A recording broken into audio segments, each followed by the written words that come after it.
ನಮಸ್ತೆ. ಇವತ್ತಿನ ಕಾಲಘಟ್ಟಕ್ಕೆ ನಮಗೆ ಅತ್ಯಂತ ಮುಖ್ಯವಾಗಿ ಬೇಕಾಗಿರೋದು ಏನು ಅನ್ನೋದ್ರ ಬಗ್ಗೆ ಒಂದು ಸಿಂಪಲ್ ಆಗಿ ಒಂದು ಸಂಕ್ಷಿಪ್ತವಾಗಿ ಒಂದು ವಿಡಿಯೋ ಮಾಡಬೇಕು ಅಂತ ಅನಿಸಿದೆ, ಮಾಡ್ತಾಯಿದ್ದೀನಿ.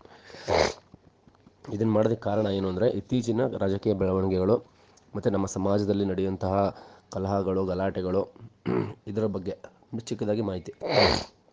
ಸ್ನೇಹಿತರೆ, ಈಗ ನೋಡಿ, ನಾನು ನೋಡಿದ ಮಟ್ಟಕ್ಕೆ ಇತ್ತೀಚೆಗೆ ತುಂಬ ಜನ ಅಂಧ ಭಕ್ತರು ದೇಶ ಬದಲಾಯಿಸ್ಬೇಕು, ಮೋದಿ ದೇಶ ಬದಲಾಯಿಸ್ತಾರೆ, ಬಿ ಜೆ ಪಿಯಿಂದ ದೇಶ ಉದ್ಧಾರ ಆಗುತ್ತೆ, ಹಿಂಗೆಲ್ಲ ಒಂದು ಇಮ್ಯಾಜಿನೇಷನಲ್ಲಿ ಎಲ್ಲೆಲ್ಲೋ ಏನೇನೋ ವಾಟ್ಸಪ್ಪಲ್ಲಿ ಅಲ್ಲಿ ಇಲ್ಲಿ ಮಾಡ್ಕೊಂಡು ಹೊಡೆದಾಡ್ಕೊಂಡು ಬೀದಿಲೆಲ್ಲ ಜಗಳ ಆಡ್ಕೊಂಡು ಸಾಯ್ತಾ ಇದ್ದಾರೆ. ಇದರ ಅವಶ್ಯಕತೆ ಇಲ್ಲ. ಯಾಕೆಂದರೆ ನರೇಂದ್ರ ಮೋದಿಗೆಲ್ಲ ಗೊತ್ತು ಸ್ವಾಮಿ. ನೀವು ನೋಡಿರ್ಬೋದು, ಅವ್ರು ಹೋಗ್ಬಿಟ್ಟು ಕನ್ಯಾಕುಮಾರಿಲಿ ಕುತ್ಕೊಂಡು ಮೆಡಿಟೇಷನ್ ಮಾಡ್ತಾರೆ, ಹಿಮಾಲಯಕ್ಕೆ ಹೋಗಿ ಮೆಡಿಟೇಷನ್ ಮಾಡ್ತಾರೆ. ಈ ಸ್ಪಿರಿಚುಯಾಲಿಟಿ ಬಗ್ಗೆ ಎಲ್ಲ ಗೊತ್ತಿರೋರು ಸ್ವಾಮಿ ಪ್ರತಿಯೊಂದು ಶಾಲೆಗಳಲ್ಲಿ, ಭಾರತದಲ್ಲಿ ಪ್ರತಿಯೊಂದು ಶಾಲೆಯಲ್ಲಿ ಆನಾಪಾನ ಮೆಡಿಟೇಷನ್ ಅಥವಾ ಕ್ರಿಯಾಯೋಗ ಅಂದರೆ ಇವೆಲ್ಲ ಯೂನಿವರ್ಸಲ್ ಟೆಕ್ನಿಕ್ಸ್, ಇವೆಲ್ಲ ಬ್ರೆತ್ ಮೇಲೆ ನಡೆಯುವಂಥ ಟೆಕ್ನಿಕ್ಸ್ಗಳು. ಉಸಿರು ಒಳ ಹೋಗುತ್ತಿರೋದು, ಒಳಗಡೆ ಬರ್ತಿರೋ ಉಸಿರನ್ನ ಗಮನ ಅಷ್ಟೇ. ಇದನ್ನು ಎಲ್ಲ ಸ್ಕೂಲಲ್ಲಿ, ಪ್ರೈಮರಿ ಸ್ಕೂಲಲ್ಲಿ 2ನೇ ಕ್ಲಾಸ್ 3ನೇ ಕ್ಲಾಸಿಂದ ಇಂಟ್ರೊಡ್ಯೂಸ್ ಮಾಡೋಕ್ಕೆ ಹೇಳಿ ಸ್ವಾಮಿ. ಅಷ್ಟು ತಲೆಯಲ್ಲೂ ಸ್ವಾಮಿ ನಿಮ್ಮ ಪ್ರಧಾನಮಂತ್ರಿಗಳಿಗೆ ಮಾಡ್ಬೋದಲ್ಲ ಸ್ವಾಮಿ. ಅದರಿಂದ ಏನು ಕಾಸು ಖರ್ಚಾಗಲ್ವಲ್ಲ ಸ್ವಾಮಿ. ಉಸಿರು ಮೇಲೆ ಗಮನ ಪಾಸ್ ಮಾಡಿ ಸರ್ಕ್ಯುಲರು, NEP ಅವು ಇವು ಎಲ್ಲ ತರೋಕ್ಕಾಗುತ್ತೆ. ದೇಶ ಉದ್ಧಾರ ಆಗೋಗುತ್ತೆ ಸ್ವಾಮಿ. ಯಾಕೆಂದರೆ ಒಂದು ದೇಶ ಗಟ್ಟಿಯಾಗಬೇಕು, ಸದೃಢ ಆಗಬೇಕು, ಉದ್ಧಾರ ಆಗಬೇಕು ಅಂದರೆ ಆ ದೇಶದ ಯುವ ಜನತೆ ಮತ್ತು ಮಕ್ಕಳು ಬದಲಾಗಬೇಕು. ಆಗ ದೇಶ ಬದಲಾಗುತ್ತೆ. ಜಪಾನ್ ಇವತ್ತು ಹೆಂಗಿದೆ ಸ್ವಾಮಿ, ಚೀನಾ ಹೆಂಗಿದೆ ಸ್ವಾಮಿ, ಥೈಲ್ಯಾಂಡ್ ಹೆಂಗಿದೆ ಸ್ವಾಮಿ, ಇಲ್ಲೆಲ್ಲ ಡಿಸಿಪ್ಲಿನ್ ನೋಡಿ. ರೋಡಲ್ಲಿ ನಾನು ಲಾಸ್ಟ್ 2023ನಲ್ಲಿ ಬ್ಯಾಂಕಾಕ್ ಹೋಗಿದ್ದೆ, ಆಫೀಸ್ ಕೆಲಸದ ಮೇಲೆ ಒಂದು 15 ದಿನ. ನನಗೇನು ಗೊತ್ತು ಆಶ್ಚರ್ಯ ಆಗಿದ್ದಲ್ಲಿ, ರೋಡಲ್ಲಿ ಟ್ರಾಫಿಕ್ಕು ನಮ್ಮ ಬೆಂಗಳೂರಿಗಿಂತ ಜಾಸ್ತಿ ಇದೆ, ಬಟ್ ಒಬ್ಬ ಆರನ್ ಮಾಡಲ್ಲ ರೋಡಲ್ಲಿ. ಆರನ್ ಸೌಂಡ್ ಕೇಳಿಸಲ್ಲ. ನನಗೆ ಶಾಕ್, ಏನಪ್ಪ ಇದು ಈ ಥರ ವ್ಯವಸ್ಥೆ. ಆಗ ಅಲ್ಲಿ ಡ್ರೈವರ್ಗಳ ಬಗ್ಗೆ ವಿಚಾರಿಸಿದಾಗ, ಸ್ವಲ್ಪ ಕೇಳಿದಾಗ, ಅಲ್ಲಿ ಮೆಡಿಟೇಷನ್ ಅನ್ನೋದು ಅವರ ಸ್ಕೂಲ್ ಕರಿಕ್ಯುಲಮಲ್ಲೇ ಇದೆ. ಅದಕ್ಕೆ ಅಲ್ಲಿ ಜನ ಡಿಸಿಪ್ಲಿನ್ಡಾಗಿ ಬದುಕ್ತಾ ಇದ್ದಾರೆ. ಅಲ್ಲಿ ಬಡವರಿಲ್ಲ ಅಂತಲ್ಲ, ಅಲ್ಲೂ ಬಡವರಿದ್ದಾರೆ ಸ್ವಾಮಿ. ಅಲ್ಲೂ ಕೆಲವೊಂದಷ್ಟು ಕಳ್ತನ ಅವು ಇವು ಚಿಕ್ಕಪುಟ್ಟ ಎಲ್ಲ ನಡೀತಾ ಇರ್ತವೆ. ಅವೇನು ಮಾಡೋಕ್ಕಾಗಲ್ಲ. ಅದೇನೋ ಒಂದು ಗಾದೆ ಹೇಳ್ತಾರಲ್ಲ, ಈಗ ಒಂದು ಮೂಟೆ ಭತ್ತದಲ್ಲಿ ಒಂದು 5 kg ಜೊಳ್ಳು ಸಿಗುತ್ತಲ್ವ, ಹಂಗೆ ಜೊಳ್ಳು ಎಲ್ಲ ಕಡೆ ಇರ್ತದೆ. ಜೊಳ್ಳು ಬಗ್ಗೆ ತಲೆ ಕೆಡ್ಸ್ಕೊಳ್ಳೋದು ಬೇಡ, ನಮಗೆ ಒಳ್ಳೆ ಕ್ವಾಲಿಟಿ ಭತ್ತ ಬೆಳೆಯೋದ್ರ ಬಗ್ಗೆ ನೋಡೋಣ. ಸೊ ಅದು ನಮಗೆ ಬೇಕಾಗಿರೋದು.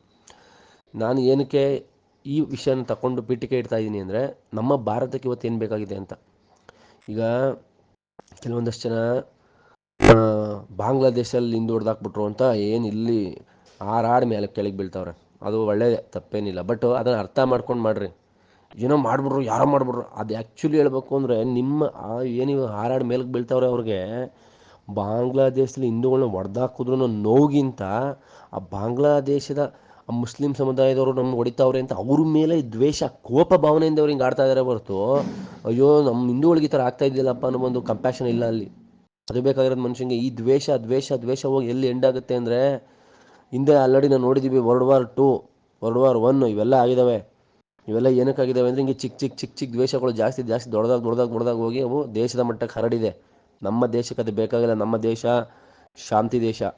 ನಮ್ಮ ದೇಶ ಇಡೀ ಪ್ರಪಂಚಕ್ಕೆ ಶಾಂತಿಯನ್ನು ಬುದ್ಧರು, ಮಹಾವೀರರು, ಸ್ವಾಮಿ ವಿವೇಕಾನಂದರ ಮುಖಾಂತರ ತಿಳಿಸಿದಂಥ ದೇಶ. ನಮ್ಮ ದೇಶ ಟೆಕ್ನಿಕಲ್ ಆಗಿ ಮ್ಯಾನುಫ್ಯಾಕ್ಚರಿಂಗಲ್ಲಿ ಅಥವಾ ಜೀವನ ಶೈಲಿನಲ್ಲಿ ಸದೃಢ ಆಗಬೇಕಾಗಿದೆ.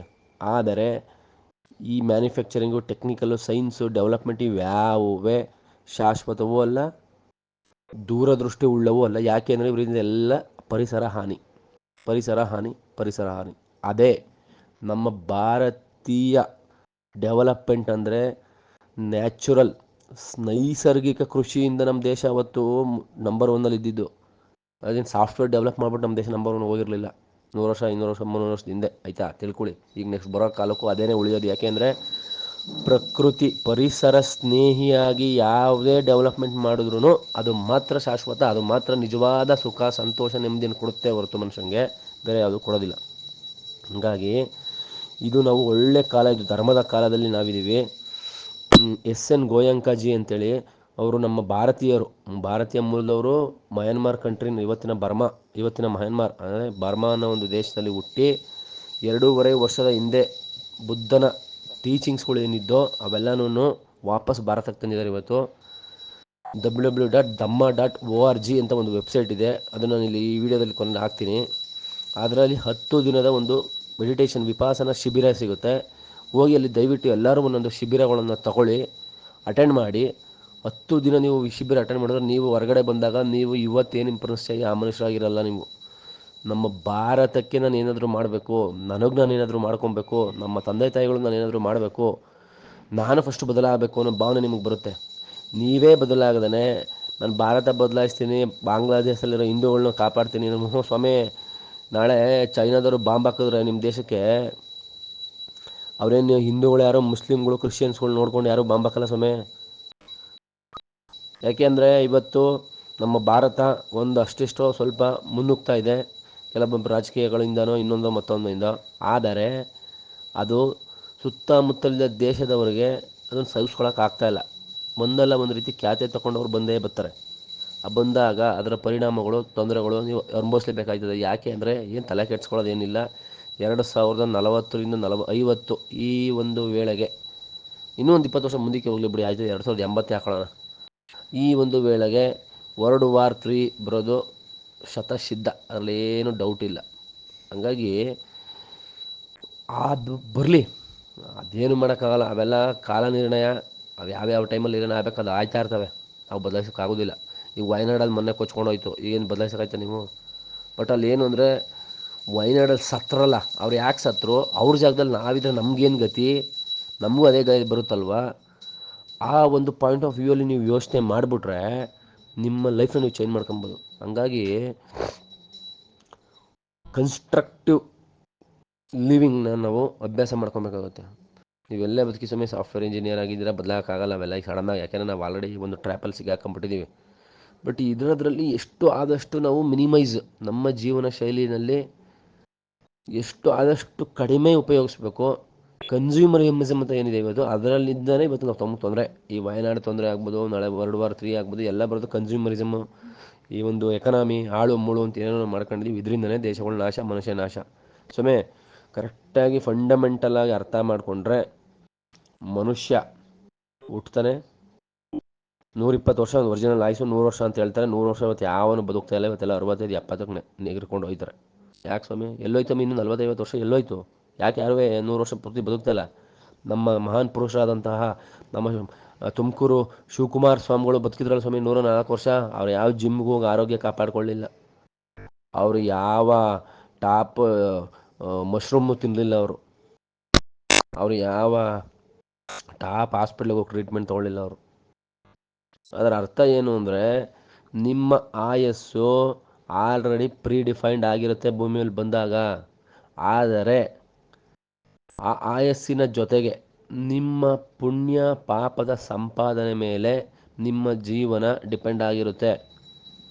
ಹಾಗಾಗಿ ತುಂಬ ತಲೆ ಕೆಡ್ಸ್ಕೊಳಕ್ಕೆ ಹೋಗ್ಬೇಡಿ. ಯಾಕೆ ಅಂದರೆ ಪ್ರಕೃತಿಗೆ ಒಂದು ಸೊಳ್ಳೆಗೂ ಒಬ್ಬ ಮನುಷ್ಯನಿಗೂ ಏನೂ ವ್ಯತ್ಯಾಸ ಇಲ್ಲ. ಮೋಸ್ಟ್ಲಿ ಇವತ್ತು ನನ್ನ ಪ್ರಕಾರ ಭೂಮಿ ಮೇಲೆ ಸೊಳ್ಳೆಗಿಂತ ಮನುಷ್ಯನೇ ಜಾಸ್ತಿ ಅವನೇ ಅಂತ ನನಗೆ ಅನ್ಸುತ್ತೆ ಅನ್ಸುತ್ತೆ. ಪಾಪ ಸೊಳ್ಳೆಗಳು ಇಲ್ಲವೇ ಇಲ್ಲ, ಕಮ್ಮಿ ಆಗ್ಬಿಟ್ಟವೆ. ಹಂಗಾಗಿ ಜಾಸ್ತಿ ತಲೆ ಕೆಡ್ಸ್ಕೊಳಕ್ಕೆ ಹೋಗ್ಬೇಡ್ರಿ, ಜೀವನ ಮಾಡಿರಿ, ಖುಷಿಯಾಗಿ ಜೀವನ ಮಾಡಿರಿ. ನಿಮ್ಮ ಹತ್ರ ಏನೈತೆ ಅದರಲ್ಲೇ ಖುಷಿಯಾಗಿ ಬದುಕ್ರಿ. ನೀವು ಯಾರಿಗೂ ನಿಮ್ಮ ದೊಡ್ಡತನನ ಪ್ರೂವ್ ಮಾಡ್ಕೊಳ್ಳೋ ಅವಶ್ಯಕತೆ ಇಲ್ಲ ಸ್ವಾಮಿ. ಇಲ್ಲಿ ನಿಮಗೆ ನೀವು ನಿಮ್ಮ ದೊಡ್ಡತನ ಪ್ರೂವ್ ಮಾಡ್ಕೊಳ್ಳಿ. ನೀವು ಬದಲಾಗಿ ಸಂಪಾದನೆ ಮಾಡೋದಿತ್ತು ಅಂದರೆ ಪುಣ್ಯ ಸಂಪಾದನೆ ಮಾಡಿರಿ ಸ್ವಾಮಿ. ಯಾಕೆಂದರೆ ಈಗ ಬರೋ ಮುಂದಿನ ಕಾಲಘಟ್ಟಗಳಲ್ಲಿ ಬದಲಾವಣೆ, ಜಗದ ನಿಯಮ ಬದಲಾವಣೆ, ಅದೊಂದೇ ಸತ್ಯ, ಅದೊಂದೇ ಲಾ ಆಫ್ ನೇಚರ್. ಅದು ಬಿಟ್ಟರೆ ಬೇರೆ ಉಳಿದಿದ್ದು ಯಾವುದು ಮಿಥ್ಯ, ಯಾವುದ್ರೂ ಏನು ಸಾರವೇ ಇಲ್ಲ. ಈ ಹಿಂದೂಯಿಸಮ್ಮು, ಮುಸ್ಲಿಮು, ಆಳು ಮೂಳು ಏನೇನೋ ನಾವು ಮಾಡ್ಕೊಂಡು ಇವತ್ತು ಹೊಡೆದಾಡಿ ಕಿತ್ತಾಡಿ ಸಾಯ್ತಾ ಇದೀವಲ್ಲ, ಅದರಲ್ಲಿ ಏನು ಸಾರ ಇಲ್ಲ. ಮನುಷ್ಯನ ದೇಹದಲ್ಲೇ ಏನು ಸಾರ ಇಲ್ಲ ಅಂದಮೇಲೆ ಈ ಜಾತಿ, ಈ ವ್ಯವಸ್ಥೆನಲ್ಲಿ ಏನು ಸಾರ ಇದೆ? ಯೋಚನೆ ಮಾಡಿ ನೋಡಿ ನೀವು. ಆಮೇಲೆ ಇದು ಎಲ್ಲರಿಗೂ ಅರ್ಥ ಆಗೋದಿಲ್ಲ. ಈ ನಾನು ಆಗ್ತಾ ಇರೋಂಥ ಕೆಲವೊಂದು ವೀಡಿಯೋಗಳು ಎಲ್ಲರಿಗೂ ಅಲ್ಲ. ಈ ಉಪೇಂದ್ರ ಪಿಕ್ಚರ್ ಹಾಕ್ತಾನೆ ನೋಡಿ, ಬುದ್ಧಿವಂತರಿಗೆ ಮಾತ್ರ ಅಂತ. ಆ ಥರ ನಾನು ಒಂದೊಂದು ಸ್ಟೇಟ್ಮೆಂಟ್ ಕೊಡಬೇಕಾಗತ್ತೆ ಮುಂದಕ್ಕೆ, ಬೇಡ. ಅರ್ಥಕೊಳ್ಳೋಣ, ಮನುಷ್ಯರಾಗಿ, ಮಾನವರಾಗಿ. ನಮ್ಮ ಕುವೆಂಪು ಅವರು, ದ ರಾ ಬೇಂದ್ರೆ, ಎಂತೆಂಥ ಮಹಾಪುರುಷರು ನಮ್ಮ ಕನ್ನಡ ನೆಲದಲ್ಲಿ ಹುಟ್ಟಿ ಒಂದೊಂದು ಒಳ್ಳೆ ಮೆಸೇಜ್ ಕೊಟ್ಟಿದ್ದಾರೆ. ಕುವೆಂಪು, ನಮ್ಮ ದ ರಾ ಬೇಂದ್ರೆ ಅವ್ರದ್ದು ಬುಕ್ಸ್ಗಳು ಓದಿ, ಮಂಕುತಿಮ್ಮನ ಕಗ್ಗ ಓದಿ, ಅದರಲ್ಲಿ ನಿಮಗೆ ಮನುಷ್ಯನ ಸಾರ ಅರ್ಥ ಆಗ್ಬಿಡ್ತದೆ. ಹಂಗಾಗಿ ಬದುಕು ಜಟಕಾ ಬಂಡಿ ಉರುಳ್ತಾ ಇರುತ್ತದು. ನೀವು ಉಡ್ತಾ ಇರ್ತೀರ, ಸಾಯ್ತಾ ಇರ್ತೀರ, ಉಡ್ತಾ ಇರ್ತೀರ, ಸಾಯ್ತಾ ಇರ್ತೀರ. ಅದಕ್ಕೇನು ಅರ್ಥವೇ ಇಲ್ಲ. ಸೊ ಹಂಗಾಗಿ ತುಂಬ ಜಾಸ್ತಿ ಸೀರಿಯಸ್ ಆಗಿ ತಗೊಂಡು ಅಲ್ಲಿ ಯಾರೋ ಬಾಂಗ್ಲದಲ್ಲಿ ಆಗಿದ್ದನ್ನು ತಲೆ ಕೆಡಿಸ್ಕೊಂಡು ನೀವೇನು ಉದ್ಧಾರ ಮಾಡೋಕ್ಕಾಗೋದಿಲ್ಲ. ನಿಮ್ಮ ಜೀವನಗಳನ್ನು ಉದ್ಧಾರ ಮಾಡ್ಕೊಳ್ಳಿ, ನಿಮ್ಮ ಲೈಫ್ ಉದ್ಧಾರ ಮಾಡ್ಕೊಳ್ಳಿ, ನಿಮ್ಮ ಮನೆಯನ್ನು ಉದ್ಧಾರ ಮಾಡ್ಕೊಳ್ಳಿ, ನಿಮ್ಮ ಮಕ್ಕಳನ್ನು ಉದ್ಧಾರ ಮಾಡಿ. ಎಲ್ ಭಾರತೀಯ ಜೀವನವನ್ನು ಅಳವಡಿಸ್ಕೊಳ್ಳಿ, ಭಾರತೀಯತೆಗೆ ಬನ್ನಿ. ಭಾರತೀಯತೆ ಒಂದೇ ಭೂಮಿ ಮೇಲೆ ಶಾಶ್ವತವಾಗಿ ಉಳಿಯೋದು, ಇನ್ಯಾವುದು ಶಾಶ್ವತವಾಗಿ ಉಳಿಯೋದಿಲ್ಲ. ಎಲ್ಲ ಒಂದೊಂದು ಕಾಲಘಟ್ಟ, 100 ವರ್ಷ, 200 ವರ್ಷ, 300 ವರ್ಷ. ನೋಡಿ ಎಂತೆಂಥ ದೇಶಗಳು ಇವತ್ತು ಇರಾನು, ಇರಾಕು ಅವೆಲ್ಲ ಒಂದು ಕಾಲಕ್ಕೆ ಅವೆಲ್ಲ ಭಾರಿ ಏನಂತರೋದಕ್ಕೆ ಜಾತ್ಯತೀತ ಅಥವಾ ಈ ಸೆಕ್ಯುಲರ್ ಕಂಟ್ರೀಸ್ ಅಂತವು. ಇವತ್ತು ಪರಿಸ್ಥಿತಿ ಏನವೆ ಅದರಲ್ಲಿ. ಹಾಗಾಗಿ ಶಾಶ್ವತ ಯಾವುದೂ ಇಲ್ಲ, ಬದಲಾವಣೆ ಜಗದ ನಿಯಮ. ಬಟ್ ಭಾರತ ಮಾತ್ರ ಶಾಶ್ವತ. ಭಾರತವ ಯಾರು ಏನೂ ಮಾಡೋದಕ್ಕಾಗೋದಿಲ್ಲ. ಈಗ ನೀವು ಕೆಲವೊಂದಷ್ಟು ಈಗ ಫಿಯರ್ ಮಾಂಗ್ರಿಂಗ್ ನಡೀತಾ ಇದೆ, ಭಯ ಹುಟ್ಟಿಸ್ಬಿಟ್ಟು ರಾಜಕೀಯ ಏನೋ ಹೆಂಗೆ ಅಂದರೆ, ಬಿ ಜೆ ಪಿ ಇಲ್ಲಿ ಬರಲಿಲ್ಲ ಅಂದರೆ 2014 ಭಾರತ ಏನೋ ಮುಳುಗೋಗ್ಬಿಡೋದು, ಈಗ ಮುಸ್ಲಿಂ ರಾಷ್ಟ್ರ ಆಗ್ಬಿಡೋದು, ಇಸ್ಲಾಂ ರಾಷ್ಟ್ರ ಆಗ್ಬಿಡೋದು, ಹಿಂಗೆಲ್ಲ ಭಯ ಬೀಳಿಸ್ತಾರೆ ನಿಮಗೆ. ಸ್ವಾಮಿ, ಮುಸ್ಲಿಮ್ಸು, ಹಿಂದೂಸು, ಕ್ರಿಶ್ಚಿಯನ್ಸಲ್ಲಿ ಇರೋದು ಎಲ್ಲರೂ ಹರಿತಾ ಇರೋದು ಒಂದೇ ರಕ್ತ. ಎಲ್ಲ ತಿಂತಾ ಇರೋದು ಭೂಮಿ ಮೇಲೆ ಬೆಳೆದಿರೋ ಅದೇ ಹುಲ್ಲು, ಅದೇ ಸೊಪ್ಪು, ಅದೇ ತರಕಾರಿ, ಅದೇ ಕೋಳಿ ಕಡ್ಡಿ ಕಸ. ಹಂಗಾಗಿ ಈ ಜಾತಿ ಅನ್ನೋ ಇದರಲ್ಲಿ ಹೊಡೆದಾಡ್ಕೊಂಡು ಸಾಯೋದನ್ನ ಬಿಡಿ. ಹೌದು, ಈ ಕೆಲವ್ರು ಹೇಳ್ತಾರೆ ಈ ಮಾತಿಗೆ, ಏನಂತಾರೆ ಗೊತ್ತಾ, ಇವನು ಯಾರೋ ಭಾರಿ ಮಾತಾಡ್ತಾನಪ್ಪ, ಇವನೇನೋ ಭಾರಿ ಒಳ್ಳೆ ಹೊಡೆದಾಕ್ಬಿಡ್ತಾರೆ ಅವ್ರಿಗೆ ಸ್ವಾಮೀಜಿ, ನಿಮ್ಮ ಬುಡಕ್ಕೆ ಬಂದಾಗಲೇ ಗೊತ್ತಾಗೋದದು. ನಿಮ್ಮ ಮನೆ ಯಾರು, ಈ ಮುಸ್ಲಿಮೇ ಆಗಲಿ, ಕ್ರಿಶ್ಚಿಯನ್ನೇ ಆಗಲಿ, ಯಾವನಾನ ಆಗಲಿ, ನಿಮ್ಮ ಅಣ್ಣ ತಮ್ಮನೇ ಆಗಲಿ, ಇವತ್ತು ಆ್ಯಕ್ಚುಲಿ ಹೇಳ್ಬೇಕು, ಹಿಂದೂ ಮುಸ್ಲಿಂ ಗಲಾಟೆಗಿಂತ ಮನೆಗಳ ಅಣ್ಣ ತಮ್ಮದಿರ ಗಲಾಟೆಗಳೇ ಜಾಸ್ತಿ ಆಗೋದು ಇವತ್ತು. ಆಸ್ತಿ ವಿಚಾರಕ್ಕೆ, ಇನ್ನೊಂದು ವಿಚಾರಕ್ಕೆ, ಮತ್ತೊಂದು ವಿಚಾರಕ್ಕೆ. ಬಟ್ ಏನು ಅಂದರೆ ನನ್ನ ಮಕ್ಕಳು ಬೀದಿಗೆ ಬರೋಲ್ಲ, ಮನೆ ಒಳಗೆ ಹೊಡೆದಾಡ್ತಾ ಇರ್ತಾರೆ. ಅಷ್ಟೇ ಡಿಫ್ರೆನ್ಸು. ಹಂಗಾಗಿ ತಿಳ್ಕೊಂಡು ಬದುಕಿ. ಯಾವನಾದ್ರೇನು ಸ್ವಾಮಿ, ಮನುಷ್ಯ ಅಷ್ಟೇ. ನನಗೆ ಮುಸ್ಲಿಂ ಸ್ನೇಹಿತರವ್ರೆ, ಕ್ರಿಶ್ಚಿಯನ್ ಸ್ನೇಹಿತರವ್ರೆ, ಎಲ್ಲ ಸ್ನೇಹಿತರವ್ರು ಸ್ವಾಮಿ, ಎಲ್ಲರೂ ಚೆನ್ನಾಗಿದ್ದೀವಿ ನಾವು. ನಮ್ಮ ನಡುವೆ ಯಾವ ದ್ವೇಷನೂ ಬಂದಿಲ್ಲ. ಇನ್ಫ್ಯಾಕ್ಟು ನಮ್ಮ ಮುಸ್ಲಿಂ ಸ್ನೇಹಿತರು ಹೇಳ್ತಾರೆ, ಪಾಪ ಯಾರಿಗೋ ಎಷ್ಟೊಂದು ಜನಗಳಿಗೆ ನಮ್ಮ ಧರ್ಮದಲ್ಲಿ ಅಥವಾ ನಮ್ಮ ಜಾತಿನಲ್ಲಿ, ಇವತ್ತೇನು ಮನುಷ್ಯ ಮಾಡ್ಕೊಂಡಿರೋ ಜಾತಿನಲ್ಲಿ ಪಾಪ ಗೊತ್ತಾಗಲ್ಲ, ಅನ್ಎಜುಕೇಟೆಡ್ಸು, ಎಜುಕೇಷನ್ ಸ್ವಲ್ಪ ಪ್ರಾಬ್ಲಮ್ ಇರೋದ್ರಿಂದ ಈ ಕೆಲವೊಂದಷ್ಟು ಜನ ಈ ಚೋಟು ಮೋಟು ರಾಜಕೀರಣಿಗಳು ಕರ್ಕೊಂಡು ಅವ್ರನ್ನ ಮ್ಯಾನಿಪ್ಯುಲೇಟ್ ಮಾಡಿ ಅವ್ರಿಗೆ ಏನೋ ತಲೆಗೆ ತುಂಬಿ ಹಾಳು ಮಾಡ್ತಾರೆ ಅಂತ ನಮ್ಗೆ ಹೇಳ್ತಾರೆ ಕೆಲವು ಸರಿ. ಗೊತ್ತಾಯ್ತಾ? ಹಂಗಾಗಿ ಸತ್ಯ ಬೇರೆ. ನಿಮಗೆ ಟಿ ವಿ ಮುಖಾಂತರ ಈ ರಾಜಕಾರಣಿಗಳು ತೋರಿಸ್ತಾ ಇರೋ ಸತ್ಯ ಬೇರೆ. ಯಾವುದೋ 4 ಹುಳುಗಳನ್ನ ತೋರಿಸ್ಬಿಟ್ಟು ಈ ಒಂದು ಕಮ್ಯುನಿಟಿನ ಸರಿ ಇಲ್ಲ ಅಂತೇಳಿ ನಿಮ್ಮ ರಾಜಕೀಯ ದುರುದ್ದೇಶಕ್ಕೆ ಬಳಸ್ಕೊತಾ ಇದ್ದಾರೆ. ಅದನ್ನು ಅರ್ಥ ಮಾಡ್ಕೊಳ್ಳಿ. ಯಾರು ಬರಲ್ಲ ಸ್ವಾಮಿ. ನಾಳೆ ನಿಮ್ಮ ಹೆಂಡತಿ ಮಕ್ಳಿಗೆ ಹುಷಾರಿಲ್ಲ ಅಂದರೆ ಹಾಸ್ಪಿಟ್ಲಿಗೆ ಕರ್ಕೊಂಡೋಗಿ ಸೇರಿಸಿದ್ರೆ ನಿಮ್ಮ ಸ್ವಂತ ನೆಂಟರುಗಳೇ ಬರಲ್ಲ. ಯಾಕೆ ನೀವು ಸುಮ್ಮನೆ ಮುಸ್ಲಿಂ ಹಿಂದೂ ಅಂತ ಕಿತ್ತಾಡಿ ಸಾಯ್ತೀರಿ? ಆಮೇಲೆ ಒಂದು ದೇಶ ಸದೃಢವಾಗಬೇಕು ಅಂದರೆ, ಒಂದು ದೇಶ ಗಟ್ಟಿ ಆಗಬೇಕು, ಒಂದು ದೇಶ ಮುಂದೆ ಬರಬೇಕು ಅಂದರೆ ಅಲ್ಲಿರೋ ಪ್ರತಿಯೊಬ್ಬ ಪ್ರಜೆಯೂ ಮುಂದೆ ಬರಬೇಕು. ಪ್ರತಿಯೊಬ್ಬ ಪ್ರಜೆಯೂ ಜೀವನದಲ್ಲಿ ಗಟ್ಟಿಯಾಗಿ ಬೆಳೆದು ಬರಬೇಕು. ಪ್ರತಿಯೊಬ್ಬ ಪ್ರಜೆಯೂ ಶ್ರೀಮಂತ ಆಗಬೇಕು. ಪ್ರತಿಯೊಬ್ಬ ಪ್ರಜೆಯು ಶ್ರೀಮಂತ ಅಂತ ಬರೀ ದುಡ್ಡಲ್ಲ, ಆ ದೇಶದ ಫಂಡಮೆಂಟಲ್ ವ್ಯಾಲ್ಯೂಸ್ ಮೇಲೆ ಭಾರತೀಯತೆಯಲ್ಲಿ ಏನು ಗೊತ್ತಾ ಮೇಯ್ನು ನೋಡಿ ಹೇಳ್ತೀನಿ. ಭಾರತೀಯತೆಯ ಮೊಟ್ಟ ಮೊದಲ ಒಂದು ಬೇಸಿಕ್ ಫಂಡಮೆಂಟಲ್ ಅಥವಾ ಬೇಸಿಕ್ ಒಂದು ಏನು ಗೊತ್ತಾ, ಪ್ರಕೃತಿಯ ಜೊತೆ ಬದುಕೋದು. ಇದು ಯಾಕೆ ನೋಡ್ರಿ, ನಿಮ್ಮ ಮುತ್ತಾತ ತಾತ್ರ ಕಾಲಕ್ಕೆ ಹೋದ್ರೆ ನೋಡಿ ನೀವು, ಅವರು ಮರಗಳಿಗೆ ಪೂಜೆ ಮಾಡ್ತಾ ಇದ್ರು. ಅವ್ರು ಯಾರು ಆ್ಯಕ್ಚುಲಿ ದೇವ್ರ ಫೋಟೋ ಇಟ್ಟು ಪೂಜೆ ಮಾಡ್ತಾ ಇರಲಿಲ್ಲ. ಅವತ್ತು ಕಾಲಕ್ಕೆ ಫೋಟೋಗಳೇ ಇರಲಿಲ್ಲ. ಈ ಪ್ರಿಂಟಿಂಗ್ ಮಿಷನೇ ಇತ್ತಿಲ್ಲ. ಪ್ರಿಂಟಿಂಗ್ ಮಿಷನ್ ಎಲ್ಲ ಬಂದೇನು ಇವತ್ತೆಲ್ಲ 50-80 ವರ್ಷ ಆಗವ ಅಷ್ಟೇ. 80 ವರ್ಷದ ಹಿಂದ್ಲಿಕ್ಕೆ ಹೋಗಿ ಹಿಸ್ಟ್ರಿ ನೋಡಿ ಗೊತ್ತಾಗುತ್ತೆ ನಮ್ಮ ಭಾರತದ ಬಗ್ಗೆ. ಪ್ರಕೃತಿನ ಪೂಜೆ ಮಾಡ್ತಾ ಇದ್ರು ಅವರು ದೇವ್ರನ್ನ ಪೂಜೆ ಮಾಡ್ತಾ ಇರಲಿಲ್ಲ, ದೇವ್ರ ಫೋಟೋ ಪೂಜೆ ಮಾಡ್ತಾ ಇರಲಿಲ್ಲ. ಅವರು ಯಾವ ದೇವಸ್ಥಾನದಲ್ಲಿ ಹೋಗಿ ಯಾವ ವಿಗ್ರಹ ಇಟ್ಟು ಪೂಜೆ ಮಾಡ್ತಾ ಇರಲಿಲ್ಲ. ಅವರು ಯಾವತ್ತಿದ್ದಿದ್ದೆ ದೇವಸ್ಥಾನ ಎಲ್ಲೋ ಒಂದೊಂದಿರೋವು. ಈ ಎಕ್ಸಾಂಪಲು ಯಾವುದೋ 3-4 ದೇವಸ್ಥಾನ 100 ವರ್ಷದಿಂದ, 200 ವರ್ಷದಿಂದ, 300 ವರ್ಷದಿಂದ, 800 ವರ್ಷದಿಂದ ಹೋದ್ರೆ ನಿಮ್ಗೆ ಎಲ್ಲೋ ಅಪರೂಪಕ್ಕೆ ಒಂದೊಂದು ದೇವಸ್ಥಾನ. ಇವಾಗ ಈ ಬೀದಿಲಿ ಹಳಮೆ ಬೆಳೆದಂಗೆ ಬೆಳೆದ್ಬಿಟ್ಟವು ದೇವಸ್ಥಾನಗಳು. ಬೀದಿಗೆ ಒಂದೊಂದು, ರೋಡ್ಗೆ ಒಂದೊಂದು. ಈ ಬಾರು, ಈ ಎಣ್ಣೆ ಬಾರ್ಗೂ ಈ ನಮ್ಮ ದೇವಸ್ಥಾನಗಳು ಕಟ್ಕೊಂಡಿರೋರ್ಗೆ ಏನು ವ್ಯತ್ಯಾಸ ಇಲ್ಲ. ಇವತ್ತು ಆ ಲೆವೆಲ್ ಬೆಳೆದವು ದೇವಸ್ಥಾನ. ಏನು ಮಾಡೋಕ್ಕೆ ಸ್ವಾಮಿ, ಮಾಡ್ಕೊಂಡವ್ರು ಅಷ್ಟೇ. ಜನಗಳು ನೆಮ್ಮದಿಯಲ್ಲಿದ್ದು, ದೇವಸ್ಥಾನಗಳಿರೋದೇ ಮನುಷ್ಯನ ನೆಮ್ಮದಿಗೋಸ್ಕರ. ಇವತ್ತು ನೆಮ್ಮದಿ ಇರೋದು ಬಿಸ್ನೆಸ್. ದೇವಸ್ಥಾನ, ಸ್ಕೂಲು, ಹಾಸ್ಪಿಟ್ಲು ಬಿಸ್ನೆಸ್ ಆಗವೆ ಇವತ್ತು. ಇದು ಕಲಿಯುಗ. ಹಂಗಾಗಿ ಅರ್ಥಕೊಳ್ಳಿ, ಪ್ರಕೃತಿಯ ಜೊತೆ ಫಸ್ಟು ಬದುಕೋದನ್ನ ಕಲಿಬೇಕು ಮನುಷ್ಯ. ಒಂದು. ಎರಡನೇದು, ಮನುಷ್ಯ ಯಾವತ್ತೂ ಖುಷಿಯಾಗಿರ್ಬೇಕು. ಅವ್ನು ಕಷ್ಟ ಬರಲಿ ಸುಖ ಬರಲಿ ಖುಷಿಯಾಗಿರ್ಬೇಕು. ಯಾಕೆ ಅಂದರೆ ಮನುಷ್ಯ ಇಲ್ಲಿ ಕಳ್ಕೊಳ್ಳೋದು ಏನಿಲ್ಲ. ಬರೀ ಕೈಯಲ್ಲಿ ಬರ್ತಾನೆ, ಬರೀ ಕೈಯಲ್ಲಿ ಹೋಗ್ತಾನೆ. ಹಂಗಾಗಿ ಅವ್ನು ಬರೋದೇ ಇಲ್ಲಿ ಪುಣ್ಯ ಸಂಪಾದನೆ ಮಾಡೋಕ್ಕೆ ಭೂಮಿ ಮೇಲೆ. ಹಂಗಾಗಿ ಜಾಸ್ತಿ ತಲೆ ಕೆಡ್ಸ್ಕೊಳಕ್ಕೆ ಹೋಗ್ಬಾರ್ದು. ನಿಮ್ಮ ಹತ್ರ ಏನಿದೆ ಅದರಲ್ಲಿ ಖುಷಿಯಾಗಿ ಬದುಕಿ. ದ್ವೇಷ ಮಾಡಬೇಡಿ ಯಾರ ಮೇಲೂ. ನಿಮ್ಮ ಮನೆಯವ್ರ ಮೇಲೂ ಅಷ್ಟು ನಿಮ್ಮ ಮೇಲೆ ಈಗ ಯಾಕೆಂದ್ರೆ ನೀವು ಯಾರದೇ ಮೇಲೆ ದ್ವೇಷ ಮಾಡಿದ್ರೆ ಆ ದ್ವೇಷ ನಿಮಗೆ ಟೂ ಟೈಮ್ಸ್ ನಿಮಗೆ ನೀವು ಹೊಡಿತಾ ಇರುತ್ತೆ ಬ್ಯಾಕ್ ಟು ಬ್ಯಾಕ್ ಬಂದು. ಅದರಿಂದ ನಿಮ್ಮ ಆರೋಗ್ಯ ಹಾಳಾಗುತ್ತೆ, ನಿಮ್ಮ ನೆಮ್ಮದಿ ಹಾಳಾಗುತ್ತೆ. ಬೇಕಾ ಅದು? ಆಯಿತಾ? ಮೂರನೇದು ಒಳ್ಳೆಯ ಆಹಾರ. ಒಳ್ಳೆಯ ಆಹಾರ ಯಾವ ಥರ ಆಹಾರ ಅಂದರೆ, ಆ ಆಹಾರದಿಂದ ಯಾವ ಜೀವಿಗಳಿಗೂ ತೊಂದರೆ ಆಗಬಾರ್ದು. ಮಾಂಸಾಹಾರದಿಂದ ತೊಂದರೆ ಆಗುತ್ತೆ. ಬೇರೆ ಪ್ರಾಣಿನ ನೀವು ಸಾಯಿಸಿ ತಿನ್ಬೇಕು ನಾವು. ಯಾಕೆ ಅಂದರೆ ಆ ಪ್ರಾಣಿಗೂ ಮನುಷ್ಯನಿಗೆ ಭೂಮಿ ಮೇಲೆ ಎಷ್ಟು ಸ್ವಾತಂತ್ರ್ಯ ಇದೆ, ಆ ಪ್ರಾಣಿಗಳಿಗೂ ಅಷ್ಟೇ ಸ್ವಾತಂತ್ರ್ಯ ಇದೆ ಸ್ವಾಮಿ. ಅವು ಭೂಮಿ ಮೇಲೆ ಯಾವುದೋ ಒಂದು ಕಾರಣಕ್ಕೆ ಅಂತಲೇ ಹುಟ್ಟಿರ್ತಾವೆ ಸ್ವಾಮಿ. ಅವನ್ನ ನೀವು ಸಾಯಿಸ್ಬಿಟ್ರೆ ಹೆಂಗೆ? ಹಂಗಾಗಿ ಸಾತ್ವಿಕ ಆಹಾರ, ಆದಷ್ಟು ವೆಜಿಟೇರಿಯನ್ಗೆ ಪ್ರಯತ್ನ ಪಡಿ. ಹೌದು, ಇದು ಓವರ್ ನೈಟ್ ಬದಲಾಗಕ್ಕೆ ಆಗೋದಿಲ್ಲ, ಬಟ್ ಪ್ರಯತ್ನ ಪಡ್ಬೇಕು ಸ್ವಾಮಿ ನಾವು. ಈಗೇನು ಗೊತ್ತಾ ಸ್ವಾಮಿ, ನೀನು ಸರಿ ಇಲ್ಲ ಅಂತ ಹೇಳೋದಲ್ಲ, ಅವ್ನಿಗೆ ಸರಿಯಾಗಕ್ಕೆ ಒಂದು ದಾರಿ ತೋರಿಸ್ಬೇಕು. ಅವ್ನು ಸರಿಯಾಗೋದು ಬಿಡೋದು ಅವನ ಹಣೆ ಬರ. ಯಾಕೆಂದ್ರೆ ಅವನಿಗೆ ನೇಚರು ಒಂದಷ್ಟು ರೂಲ್ಸ್ ರೆಗ್ಯುಲೇಷನ್ಸ್ ಇಟ್ಟಿರ್ತದೆ ಆಲ್ರೆಡಿ. ಅವ್ನು ಬದಲಾಗಕ್ಕಾಗಲ್ಲ. ಈಗ ಎಲ್ಲರೂ ಸ್ವಾಮಿ ವಿವೇಕಾನಂದ ಆಗಾಯ್ತದ, ಎಲ್ಲರೂ ಸಿದ್ದರಾಮಯ್ಯ ಥರ ಸಿ ಎಮ್ ಆಗಾಯ್ತದ, ಎಲ್ಲರೂ ಮೋದಿ ಥರ ಪ್ರೈಮ್ ಮಿನಿಸ್ಟರ್ ಆಗಾಯ್ತದ. ಬಟ್ ಆಪ್ಷನ್ ಎಲ್ಲರಿಗೂ ಓಪನ್ ಆಗಿದೆಯೋ ಇಲ್ವೋ? ಈ ರಾಜಕೀಯ ವ್ಯವಸ್ಥೆಯಲ್ಲಿ ಏನು ಇವತ್ತು ನಮ್ಮ ಅಂಬೇಡ್ಕರ್ ಅವರು ಬರೆದುಕೊಟ್ಟಂತಹ ಒಂದು ವ್ಯವಸ್ಥೆಯಲ್ಲಿ ನೀನು ನಾಳೆ ಎಲೆಕ್ಷನ್ ನಿಂತ್ಕೋಬೋದಲ್ಲಪ್ಪ, ನಾನು ನಿಂತ್ಕೋಬೋದು, ನಾನು ಸಿ ಎಮ್ ಆಗ್ಬೋದಲ್ಲ? ಆಗಲ್ಲ. ಹಂಗಾಗಿ ಆ ಪೊಸಿಷನ್ಗೆ ಅವ್ರು ಹೋಗೋರೆ ಅಂದರೆ ಸಿದ್ದರಾಮಯ್ಯ ಅವರು. ಅವ್ರ ಯಾವುದೋ ಒಂದು ಅವ್ರ ಎಫರ್ಟ್ಸು, ಅವರ ಟ್ಯಾಲೆಂಟು, ಅವರ ಯಾವುದೋ ಜನ್ಮಗಳದ ಪುಣ್ಯಗಳಿಂದ ಅವ್ರು ಇವತ್ತು ಆ ಸ್ಥಾನಿಗೆ ಹೋಗೋರು. ಅದಕ್ಕೆ ಅವ್ರಿಗೇನು ರೆಸ್ಪೆಕ್ಟ್ ಕೊಡ್ಬೇಕು ಅದು ಕೊಡಬೇಕು, ಸುಮ್ಮನೆ ಬೈಕ್ ಓಡಾಡೋದಲ್ಲ. ಅದು ತಿಳ್ಕೊಳ್ಳಿ.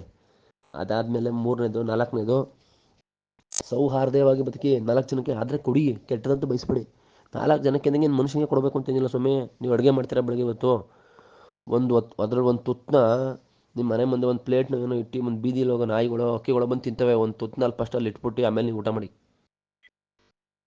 ನಿಮ್ಮ ಮನೆ ಸುತ್ತಮುತ್ತ ಯಾವ ಪ್ರಾಣಿಗಳು, ಬೀದಿ ನಾಯಿಗಳು ಗೀಗಳು ಓಡಾಡ್ತಾ ಇದ್ರೆ ಒಂದು ತುತ್ತು ಅನ್ನ ಹಾಕಿ, ಒಂದು ತುತ್ತು ಚಪಾತಿ. ಯಾಕೆಂದರೆ ಮನುಷ್ಯನ ಜವಾಬ್ದಾರಿ ಇದೆ ಸ್ವಾಮಿ. ಯಾಕೆ ಅಂದರೆ ಈ ಒಂದು ವ್ಯವಸ್ಥೆ ಏನಿದೆ ನೇಚರಲ್ಲಿ, ಕಾಡು ಪ್ರಾಣಿಗಳು ಕಾಡಲ್ಲಿರ್ತವೆ, ನಾಡು ಪ್ರಾಣಿಗಳು ಯಾವಿದ್ದಾವೆ ಆ ಪ್ರಾಣಿಗಳನ್ನು ಸಲಹೋ ಕೆಲಸ ಮನುಷ್ಯ ಮಾಡಬೇಕು. ಇವತ್ತು ಅವನು ತಿನ್ನೋ ಕೆಲಸ ಮಾಡ್ತಾವ ಮನುಷ್ಯ ಅಲ್ಲ, ಅವನ ಸಲಹಬೇಕು ನಾವು. ಯಾಕೆಂದರೆ ಈ ವ್ಯವಸ್ಥೆಯಲ್ಲಿ, ಈ ಒಂದು ಪ್ರಕೃತಿನಲ್ಲಿ ಹೈಯೆಸ್ಟ್ ಇಂಟೆಲಿಜೆಂಟ್ ಅಂದರೆ ಮನುಷ್ಯನ ತಲೆ, ಮನುಷ್ಯನ ಬ್ರೈನ್.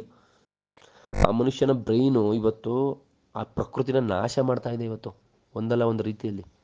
ಅದರಿಂದ ಯಾರಿಗೂ ಉಪಯೋಗ ಬರುತ್ತೆ? ಯಾರಿಗೂ ಉಪಯೋಗ ಬರೋದಿಲ್ಲ. ಎಲ್ಲರೂ ಸಾಯಲೇಬೇಕು ಒಂದಿನ. ಹೆಂಗೆ ಅಂದರೆ, ಈಗ ನಮ್ಮ ಬಾಯಿಗೆ ನಾವೇ ಮಣ್ಣು ಅನ್ನ ತಿನ್ನುವಂಥ ಪ್ರಕೃತಿ ಕೊಟ್ಟೈತೆ, ಒಳ್ಳೆ ತರಕಾರಿ ಹಣ್ಣು ಎಲ್ಲ ಬೆಳೆಸೈತೆ. ಬಟ್ ನಾವು ನಮ್ಗೆ ಅನ್ನ ತರಕಾರಿ ಯಾವುದು ಬೇಡ, ಮಣ್ಣು ತಿಂತೀವಿ ಅಂತ ಮಣ್ಣು ತಿಂತಾ ಇದ್ದೀವಿ. ಬಟ್ ಆ ಮಣ್ಣು ತಿಂದರೂ ತಡ್ಕೊಳ್ಳೋ ಶಕ್ತಿ ಮನುಷ್ಯನ ದೇಹಕ್ಕೈತೆ. ಲೆಕ್ಕಕೊಳ್ಳಿ, ತಡ್ಕೊಳತ್ತೆ ಒಂದು ಲೆವೆಲ್ ತನಕ. ತಡ್ಕೊಂಡ ಮೇಲೆ ಒಂದಲ್ಲ ಒಂದಿನ ತಿಂದಿರೋ ಮಣ್ಣು ಕಕ್ಕಬೇಕು. ಆ ಮಣ್ಣು ತಿಂದಿರೋ ಮಣ್ಣು ಜೊತೆಗೆ ಅವನ ದೇಹನೂ ಮಣ್ಣಿಗೆ ಸೇರಿ ಮಣ್ಣಾಗುತ್ತೆ. ಇಷ್ಟೇ ಜೀವನದ ಸಾರ. ಹಾಗಾಗಿ ತುಂಬ ಡೀಪಾಗಿ ಜೀವನದಲ್ಲಿ ಯೋಚನೆ ಮಾಡಿ, ಆ್ಯಂಗ್ಸೈಟಿ, ಪ್ರೆಷರು, ಡಿಪ್ರೆಷನ್ ಎಲ್ಲ ತಗೊಂಡು ಆಯಸ್ ಕಮ್ಮಿ ಮಾಡ್ಕೊಂಡು ಸಾಯಬೇಡಿ.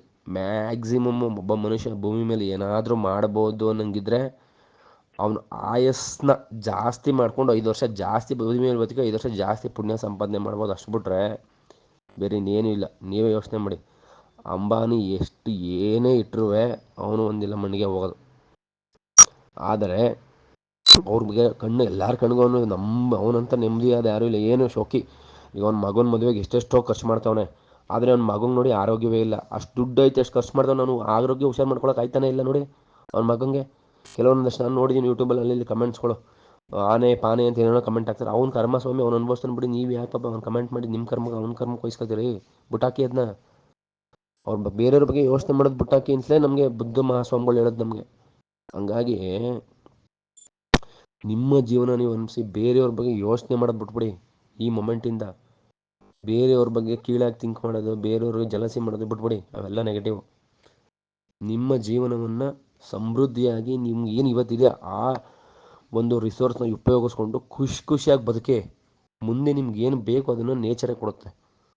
ಈ ನೇಚರ್ ಹಂಗೆ ವರ್ಕ್ ಆಗೋದು. ನೀವು ಆಸೆ ಪಟ್ಟಿದ್ದು ಯಾವುದೂ ನಿಮ್ಗೆ ಸಿಕ್ಕೋದಿಲ್ಲ. ಆದರೆ ನೀವು ಯಾವುದಕ್ಕೂ ಆಸೆ ಪಡ್ದಂಗೆ ನೀವು ನಿಮ್ಮ ಹತ್ರ ಆಲ್ರೆಡಿ ಇರೋದನ್ನು ನೀವು ಖುಷಿಯಾಗಿ ಬದುಕಿದ್ರೆ ನಿಮ್ಗೆ ಏನು ಬೇಕು ಮುಂದಕ್ಕೆ ಅದು ನಿಮ್ಗಿಂತ ಚೆನ್ನಾಗಿ ನೇಚರ್ಗೆ ಬತ್ತೋದು ಕೊಡ್ತದೆ. ಹಾಗಾಗಿ ಇವೆಲ್ಲ ಜೀವನ ಪಾಠ. ಇವೆಲ್ಲ ನಮ್ಗೆ ಯಾರು ಸ್ಕೂಲಲ್ಲಿ ಹೇಳ್ಕೊಡ್ಲೇ ಇಲ್ಲ. ಓದ್ಬಿಡು, ಕೆಲಸ ತಗೊಂಡ್ಬಿಡು, ಇಂಜಿನಿಯರ್ ಆಗ್ಬಿಡು ಅಂತ ಮಾಡಿಸ್ಬಿಡು. ನಾವು ಇಂಜಿನಿಯರ್ ಆಗ್ಬಿಡು, ನಾವು ಇವತ್ತು ರ್ಯಾಟ್ ರೇಸಲ್ಲಿ ಸಾಯ್ತಾ ಇದೀವಿ. ಬಟ್ ಏನೋ ನಮ್ದು ಯಾವುದೋ ಜನ್ಮದ ಪುಣ್ಯ ಯಾವುದೋ ಒಂದಷ್ಟು ಗುರುಗಳ ಜೊತೆ ಇವ್ರ ಜೊತೆ ಕಾಂಟ್ಯಾಕ್ಟಿಗೆ ಬಿದ್ದು ಇವೆಲ್ಲ ಸೀಕ್ರೆಟ್ ತಿಳ್ಕೊಂಡು ಈಗ ನಾವು ವಾಪಸ್ ಭಾರತೀಯ ಜೀವನಕ್ಕೆ ಅಳವಡಿಸ್ಕೊಂಡಿದ್ದೀವಿ, ಅಳವಡಿಸ್ಕೊಂಡು ಬದುಕ್ತಾ ಇದ್ದೀವಿ. ನಮ್ಮ ಜೊತೆ ಇನ್ನೂ 4 ಜನ ಬದುಕಲಿ, ಇನ್ನೂ 4 ಜನ ಬದಲಾಗಲಿ, ಅವರು ಒಂದು ನೆಮ್ಮದಿ ಶಾಂತಿ ಸುಖವಾಗಿ ಜೀವನ ಮಾಡಲಿ ಅನ್ನೋ ಒಂದು ಉದ್ದೇಶದಿಂದ ಇದನ್ನು ಮಾಡ್ತಾ ಇದ್ದೀವಿ ಹೊರತು ಇಲ್ಲಿ ನಮ್ಮ ಯಾವ ಕಮರ್ಷಿಯಲ್ ಇಂಟೆನ್ಷನ್ನೂ ಇಲ್ಲ, ನಮ್ಗೆ ಯಾವ ಸಬ್ಸ್ಕ್ರೈಬರ್ಸು ಬೇಕಾಗಿಲ್ಲ, ನಮ್ಗೆ ಯಾವ ಲೈಕ್ಸು ಬೇಕಾಗಿಲ್ಲ. ನಮಗೇನು ಗೊತ್ತಾ ಬೇಕಾಗಿರೋದು, ಈ ವಿಡಿಯೋಗಳನ್ನ ಕೇಳಿದೆ ನೀವೊಬ್ಬರು ಬದಲಾದರೆ ನಮಗೆ ನೀವು ಕೊಡೋವಂಥ ಅದೇ ದೊಡ್ಡ ಗಿಫ್ಟು. ಅದರ ಜೊತೆಗೆ ಆದರೆ ಒಂದು ವಿಪಾಸನ ಮೆಡಿಟೇಷನ್ 10 ದಿನದ www.dhamma.org ದಯವಿಟ್ಟು ಒಂದು 10 ದಿನದ ಒಂದು ಕೋರ್ಸ್ ಮಾಡಿ ನಿಮ್ಮ ಫ್ಯಾಮಿಲಿ ಮೆಂಬರ್ಸ್ ಜೊತೆ ಅಥವಾ ನೀವೇ ಯಾರು ಒಬ್ಬರು ಮಾಡಿ, ಫಸ್ಟು ಅದು ಎಕ್ಸ್ಪೀರಿಯೆನ್ಸ್ ಮಾಡಿ. ಅದ್ರ ಮೇಲೆ ಏನೇ ಡೌಟ್ಸ್ ಇತ್ತು ಅಂದರೂ ನಮಗೆ ಈ ವಿಡಿಯೋಗಳ ಮುಖಾಂತರ ಕೇಳಿ ನಾವು ಅದಕ್ಕೆ ಉತ್ತರ ಕೊಡ್ತೀವಿ. ದಯವಿಟ್ಟು ಎಲ್ಲರೂ ಮಾಡಬೇಕಿದ್ನ. ನಮ್ಮ ದೇಶ ಬದಲಾಗಬೇಕು, ನನ್ನ ದೇಶ ಮತ್ತೆ ವಿಶ್ವಗುರು ಆಗಬೇಕು, ಭಾರತ ಮತ್ತೆ ಜಗತ್ತಿನಲ್ಲಿ ಬೆಳಗಬೇಕು ಎಲ್ಲ ರೀತಿಯಲ್ಲೂ, ಅದು ನನ್ನ ಆಸೆ.